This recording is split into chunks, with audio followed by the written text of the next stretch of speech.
even in the last couple of weeks, we've done many things. Obviously, we've been at work in the works on it for a long time. But to your point about sort of how to make sense of all the news. Well, first of all, refresh us on what is the news. Yeah, so I would say it's hard to keep up, I guess. Just a couple of things. So I think in the last 2 weeks we've done two things, which obviously would be of interest. So if you want to have a Microsoft folder on any of your devices, you should have one. We now have all of the very best of Microsoft productivity tools on all platforms, iOS, Android, and obviously Windows Phone.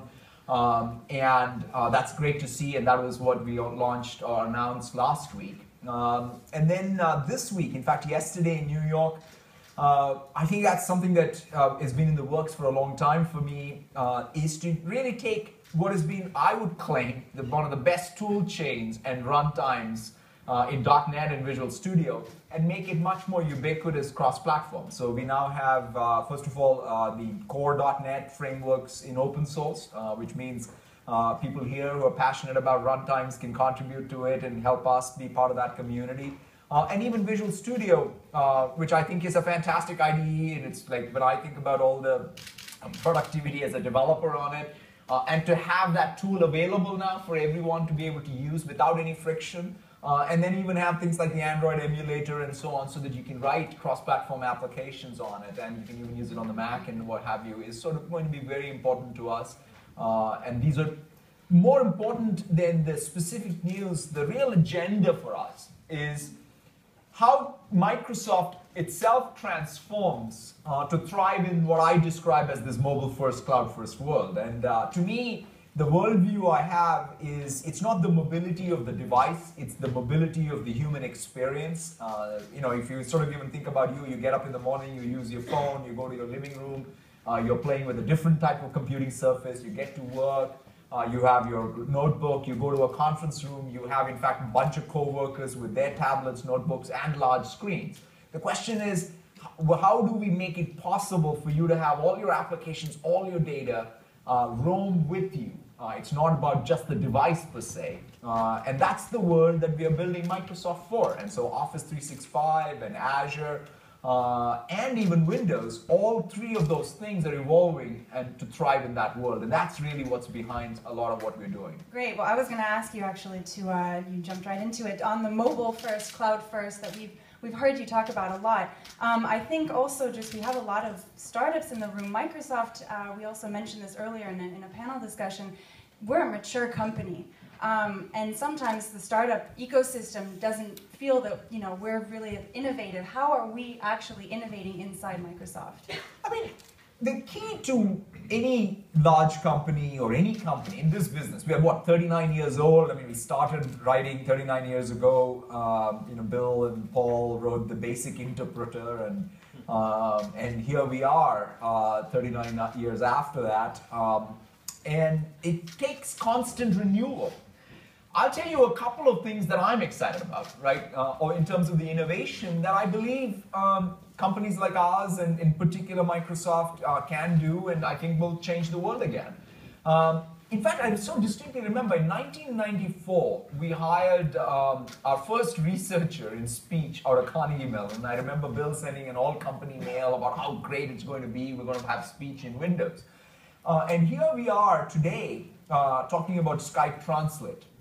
But the journey for me is an amazing journey. I mean, it's a journey that many of you, in fact, at startups, as you become successful, will have, which is you start somewhere and you end up somewhere else, and that journey itself is very rewarding. But the magical thing happens when you can really bring multiple threads together. So in our case, for example, and take Skype Translate, we got started on speech a long time ago.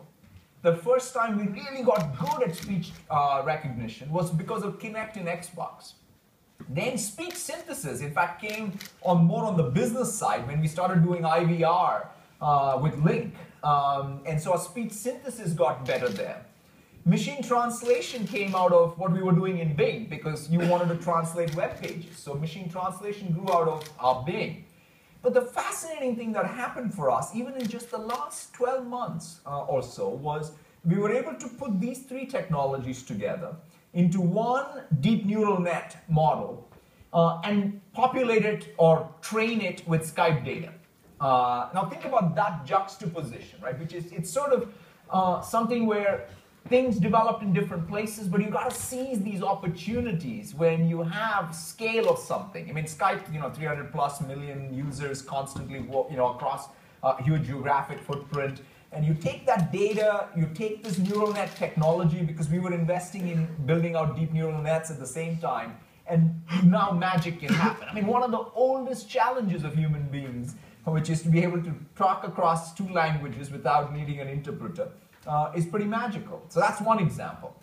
Another one that I'm really, really interested in, even in the customers. I mean, I talk a lot of enterprise customers, and one of the challenges is how are enterprise customers also going to transform themselves, because digital technology is in a core, changing every industry. It's a service called Azure ML, and I would love for even the startups here to give it a look. What we did is we took a lot of the learning we had in speech and vision and even in web mining, and put it into this Azure machine learning service, which allows you to be able to get the best of all of that and to be able to use it to infuse your own application, mobile app or any other app, with intelligence. And that gives you, I think, a spectrum of things that we are doing in terms of innovating. And quite frankly, even in Office, one of the things that I'm personally completely changed my own behavior is a product called Delve, which basically is like a Facebook news feed for your work artifacts. So what it does is it takes all of the spreadsheets, documents, other artifacts that people are working on inside the enterprise, and creates a Facebook-like news feed. So when I want to go and see which of my direct reports is working on what, I get to the news feed. It's amazing. It changes the culture of the place, because the information travels in a very different way, or information gets discovered in different ways. And that's the kind of innovation that's all over Microsoft, and we have to, and I like to in fact think about what are the 9 things that I'm excited about that were not existent 8-9 months ago, and that's the only way to be renewing yourself. Terrific. Well, I think that gives us a ton of great examples, and even new technologies that sound like they're developed almost startup-like. I actually wanted to come back to Microsoft Ventures Demo Day. Obviously, we're here finishing up our first Demo Day. I know you didn't get a chance to see the pitches, and Microsoft Ventures is a pretty young, we're a young network. But actually, Microsoft's kind of investment in startups and in the startup community is an ongoing story. Why are startups so important and relevant to Microsoft? I think of any economy, any society, after all, we were a startup once, and I think that all growth comes because of startups and their boldness with which they go after their passions, their ideas. And for me, as a Microsoft, it's super important because we're a platform company. If there's one thing I'd say at the core of Microsoft, who we are as an identity, we're all about a platform company. It comes back from the roots that we started with. After all, we built tools for developers. That's how the company got started on its journey. And to me, being in that feedback loop is life itself. And I'm very, very happy with the progress we made with Microsoft Ventures to be able to, and in fact, I like even the spirit with which we do this, right? We are not in it like every other sort of incubator trying to get into some kind of an equity game, because that's not our thing. Our thing is about being able to really celebrate the successes of the entrepreneurs. We want to be able to support them by giving them all the tools to help them sort of follow their passion, and help them being also a route to market. I mean, if you are building any startup that needs to reach pretty much any enterprise, small, medium, large, anywhere in the world, because one of the things that even any company, nowadays when I visit our Microsoft Ventures and incubators and so on, every startup there has global ambitions. In fact, it's sort of, they start with a global ambition. They may even have a local specificity, but no one thinks about them building it only for their own country, for example. And we can be a route, to every enterprise customer and geographic expansion. So those are the sort of things that I would say is the spirit with which we want to approach work with startups, and the feedback cycle matters a lot. For example, one of the other things that I'm very, very proud of is we don't try to enforce on you any startup that comes some tool chain. In fact, we want to be, bring anything you want. You develop for any devices you want. And as a result of it, we've gotten much better.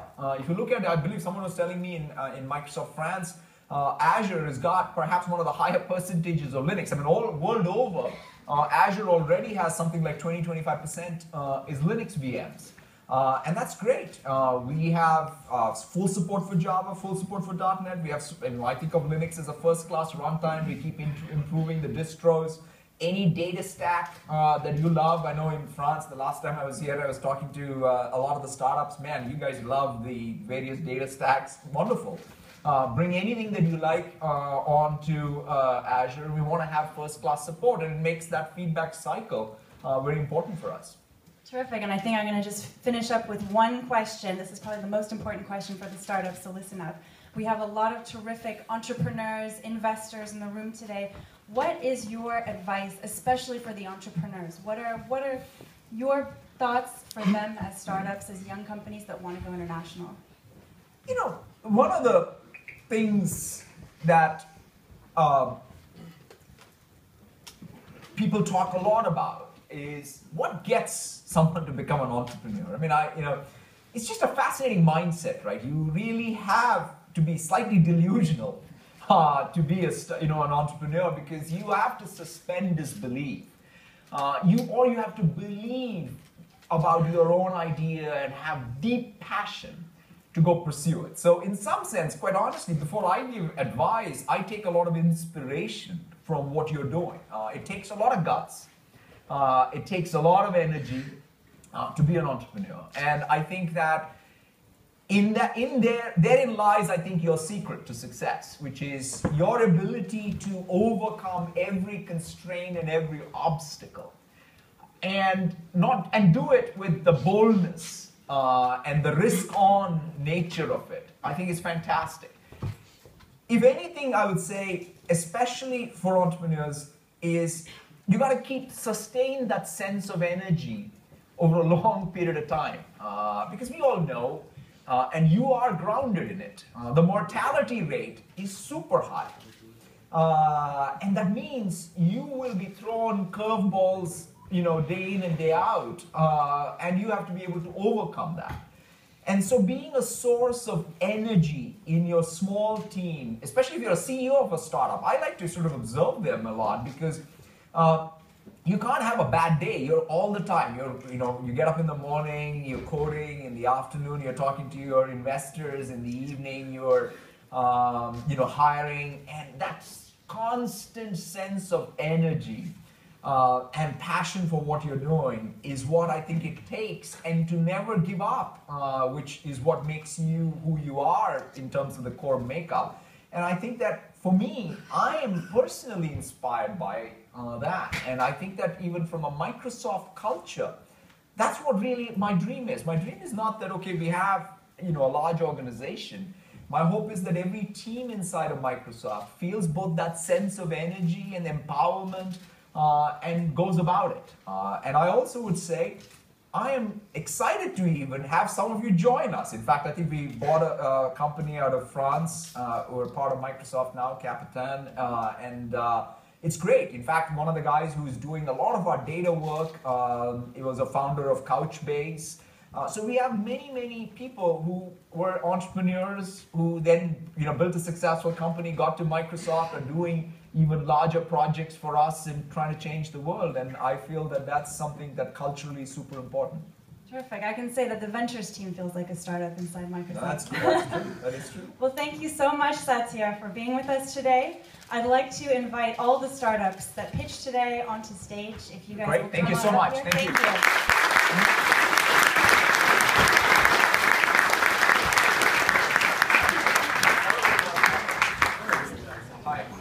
I feel like I need a t-shirt now.